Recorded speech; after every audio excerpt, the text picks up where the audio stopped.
আসসালামু আলাইকুম। আমন্ত্রণ জাগো ফুটবলে, সঙ্গে আছে আমি আফরিন সুমনা। শুরুতে জানিয়ে দিচ্ছি সংবাদ শিরোনাম। ফাইনালের আগ মুহূর্তে আর্জেন্টিনার ড্রেসিং রুমে কি ঘটেছিল? ফাঁস হলো ড্রেসিং রুমের কথা। হাফ টাইমে সতীর্থদের উপর ক্ষুব্ধ হয়ে কি বলেছিলেন মার্তিনেজ?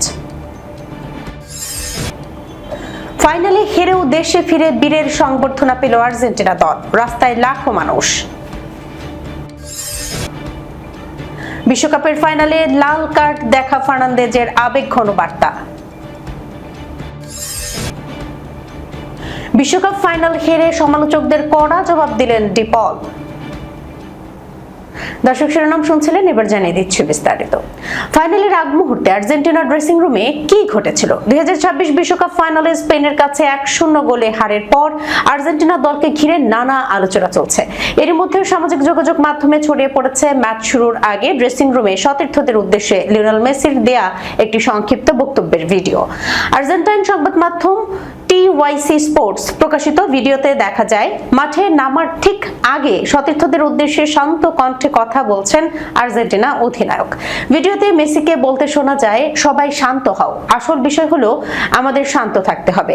এরপর তিনি বলেন, এসো সবকিছু ভুলে যায়, আমরা শুধু খেলি, চলো শুধু খেলায় মন দেই। সামাজিক যোগাযোগ মাধ্যমে ভাইরাল হওয়া একটি পোস্টে দাবি করা হয়, এনজো ফার্নান্দেজ প্রায় কান্না করে দেবেন এমন মনে হচ্ছিল। লিসান্দ্রো মার্তিনেজের মুখে ছিল গভীর বিষণ্ণতার ছাপ, আর কয়েকজন খেলোয়াড়ও অস্বাভাবিকভাবে উদ্বিগ্ন ছিলেন। এসব পর্যবেক্ষণের ভিডিওতে অনলাইনে বিভিন্ন ষড়যন্ত্র তত্ত্বও ছড়িয়ে পড়েছে। তবে এসব দাবির পক্ষে এখন পর্যন্ত কোনো নির্ভরযোগ্য বা আনুষ্ঠানিক প্রমাণ পাওয়া যায়নি। মেসির ওই বক্তব্য প্রকাশের পর সামাজিক যোগাযোগ মাধ্যমে তা নিয়ে নানা আলোচনা শুরু হয়েছে।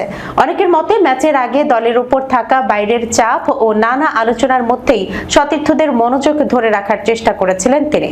তবে মেসি ঠিক কোন বিষয়কে ইঙ্গিত করে সবকিছু ভুলে যাও বলেছিলেন, সেই বিষয়ে তিনি নিজে কোনো ব্যাখ্যা দেননি। ফাইনালের আগে আর্জেন্টিনাকে ঘিরে বিভিন্ন আলোচনা ছিল, বিশেষ করে টুর্নামেন্ট জুড়ে রেফারিং নিয়ে স্পেন শিবিরের কিছু অভিযোগ সামনে আসে। স্প্যানিশ ডিফেন্ডার এমেরিক ল্যাপোর্তো ম্যাচের আগে কয়েকটি রেফারিং সিদ্ধান্ত নিয়ে প্রকাশ্যে প্রশ্ন তুলেছিলেন। তবে মেসির বক্তব্যের সঙ্গে ওই বিতর্কগুলোর সরাসরি কোনো সম্পর্ক রয়েছে কিনা তা নিশ্চিতভাবে বলা যায় না। অন্যদিকে মাঠে নামার আগে ড্রেসিং রুমে শান্ত থাকার আহ্বান জানালেও ম্যাচ শেষে পরিস্থিতি উত্তপ্ত হয়ে ওঠে। শেষ মাসের পর দুই দলের কয়েকজন খেলোয়াড় ও কোচিং স্টাফের মধ্যে সংঘর্ষের ঘটনা ঘটে। সেই ঘটনার পর বিষয়টি নিয়ে তদন্ত শুরু করেছে ফিফা। ফাঁস হলো ড্রেসিং রুমের কথা। হাফ টাইমে সতীর্থদের উপর ক্ষুব্ধ হয়ে কি বলেছিলেন মার্তিনেজ? বিশ্বকাপ শিরোপার ফয়সালা হয়েছে 1-0 গোলে। স্পেনের অতিরিক্ত সময়ের গোলে হেরে যায় আর্জেন্টিনা।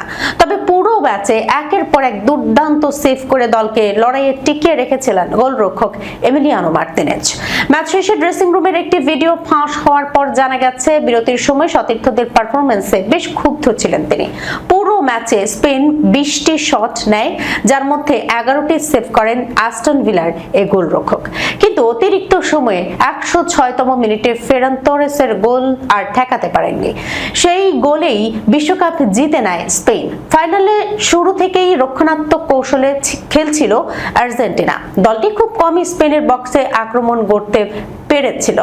এমন পারফরমেন্সে বিরতির সময় ড্রেসিং রুমে ক্ষোভ প্রকাশ করেন মার্তিনেজ। সামাজিক মাধ্যমে ফাঁস হওয়া ভিডিওতে তাকে বলতে শোনা যায়, কাপুরুষেরা পেছনের দিকে খেলে, সামনে এগিয়ে খেলো, হৃদয় দিয়ে খেলো, আমরা ওদের চেয়ে বেশি ক্ষুধার্ত, মাত্র 3টি পাস দিলেই আমরা লিওকে খুঁজে পাবো, চলো সামনে খেলি, জিততেই হবে।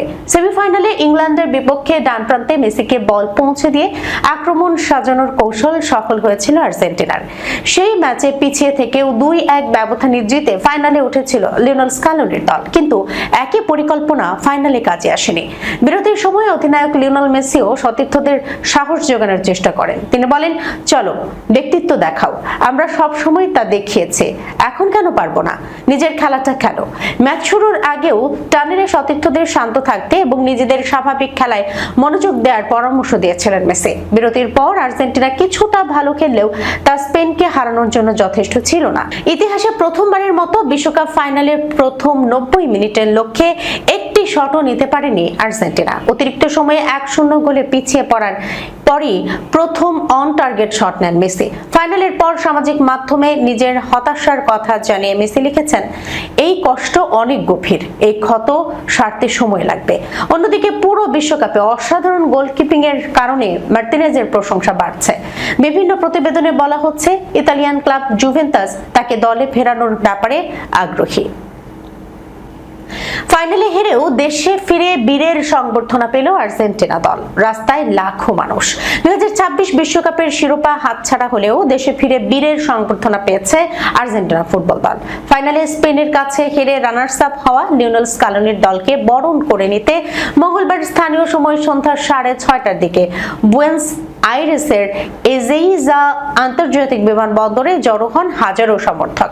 বিমানবন্দরে পৌঁছানোর পর কোচ লিওনেল স্কালোনি ও দলের সদস্যদের স্বাগত জানায় রেজিমেন্ট অফ মাউন্টেন গ্রেনেডিয়ার্স এর ব্যান্ড।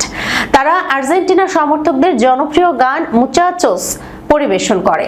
এরপর লাল গালিচা দিয়ে খেলোয়াড়দের বিমান থেকে নামানো হয়। প্রতিনিধি দলে ছিলেন Nicolas Otamendi, Emiliano Martinez, Leandro Paredes, Alexis Mac Allister সহ মোট 16 জন। প্রিয় দলকে এক নজর দেখতে এজেইজা ট্রেনিং সেন্টার ও রিচারি হাইওয়ের আশেপাশে ভিড় করেন হাজারো সমর্থক।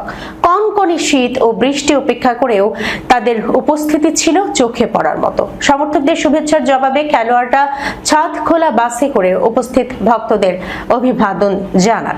সমর্থকদের এই ভালোবাসার প্রতিক্রিয়ায় আর্জেন্টিনা ফুটবল অ্যাসোসিয়েশন এক বিবৃতিতে জানায়, আমাদের প্রতিটি খেলোয়াড় মাঠে সমর্থকদের সমর্থন অনুভব করেছে। যে দেশের মানুষ কখনো আমাদের উপর বিশ্বাস হারায়নি, তাদের প্রতিনিধিত্ব করতে পেরে আমরা গর্বিত। শিরোপা জিততে না পারলেও এই বন্ধন আমাদের কাছে বিশেষ মূল্যবান। দলের 26 সদস্যের মধ্যে 10 জন ফুটবলার বুয়েনস আইরেসে ফেরেননি। তারা সরাসরি নিজ নিজ ক্লাব কিংবা ব্যক্তিগত গন্তব্যে চলে গেছেন। এই তালিকায় রয়েছেন অধিনায়ক Lionel Messi, Rodrigo De Paul, Enzo Fernandez, Lautaro Martinez ও Julian Alvarez. Messi New York থেকে সরাসরি মিয়ামিতে গিয়ে সেখান থেকে পরিবারের সঙ্গে নিজ শহর রোজারিওর উদ্দেশ্যে রওনা হয়েছেন। বিশ্বকাপের ফাইনালে লাল কার্ড দেখা ফার্নান্দেজের আবেগঘন বার্তা। বিশ্বকাপের ফাইনালে আর্জেন্টিনাকে 1-0 গোলে হারিয়ে শিরোপা জিতেছে স্পেন।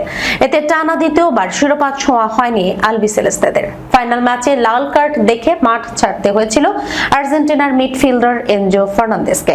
ম্যাচের দ্বিতীয়ার্ধের ইনজুরি টাইমে পাউ কুবারসিকে বাজেভাবে ফাউল করার আগে রেফারির সঙ্গে বাকবিতণ্ডায় জড়িয়ে প্রথম হলুদ কার্ড পেয়েছিলেন এনজো। এরপর দ্বিতীয় হলুদ কার্ডের পর লাল কার্ড দেখে মাঠ ছাড়ার সময় তিনি সমর্থকদের কাছে ক্ষমা চান এবং ড্রেসিং রুমে যাওয়ার পথে ক্ষোভে সাইডলাইনের একটি মাইক্রোফোনে লাথি মারেন। ফাইনাল হারের পরদিন সামাজিক যোগাযোগ মাধ্যমে ইনস্টাগ্রামে ভক্তদের উদ্দেশ্যে একটি আবেগঘন বার্তা দিয়েছেন এনজো। তিনি লিখেন, সময় যাওয়ার সঙ্গে সঙ্গে আপনি বুঝতে পারবেন ফলাফলের চেয়েও বড় কিছু রয়েছে। অনেক বছর ধরে এই দলটি আমাদের সেরাটা দিয়ে প্রতিনিধিত্ব করেছে। তারা শিখিয়েছে প্রতিযোগিতা কেবল জয়ের জন্য নয়, সারটির জন্য নিজের সবটুকু উজাড় করে দেয়া এবং কখনো হার না মানার নাম। তিনি আর্জেন্টিনা সমর্থকদের ধন্যবাদ জানিয়ে লিখেন, প্রতিটি ম্যাচে তাদের সমর্থন ও ভালোবাসা দলকে পৃথিবীর যে কোনো প্রান্তে ঘরের মতো অনুভূতি দিয়েছে। বিশ্বকাপ ফাইনাল হেরে সমালোচকদের কড়া জবাব দিলেন ডি পল।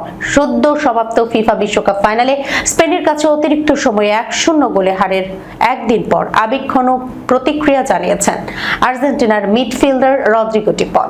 বিশ্বকাপ শিরোপা ধরে রাখতে না পারার হতাশা প্রকাশ করলেও তিনি বলেন, এই পরাজয় দলকে আরো ঐক্যবদ্ধ করেছে। প্রতিবেদন এনডিটিভির। নিউ ইয়র্ক নিউ জার্সি স্টেডিয়ামে অনুষ্ঠিত ফাইনালে শুরুর একাদশে ছিলেন ডি পল।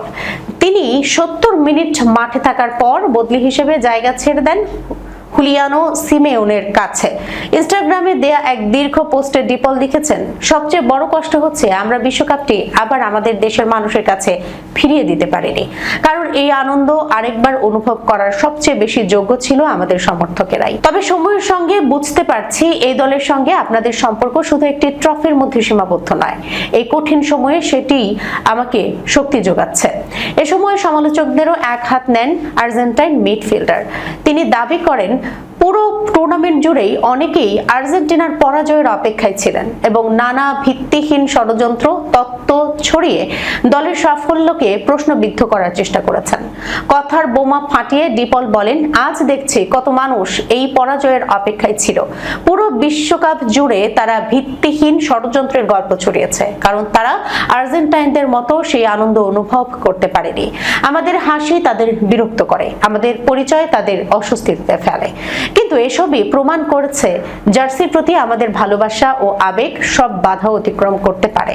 হারের বেদনা দীর্ঘদিন তাড়া করে ফিরবে বলেও স্বীকার করেছেন তিনি। তবে এই মুহূর্তে নিজেকে আর্জেন্টাইন হিসেবে আরো বেশি গর্বিত মনে করছেন বলে জানিয়েছেন তিনি বলেন, এই কষ্ট অনেক দিন থাকবে, কিন্তু আজ আগের যে কোনো সময়ের চেয়ে আমি আর্জেন্টাইন হতে পেরে আরো বেশি গর্বিত।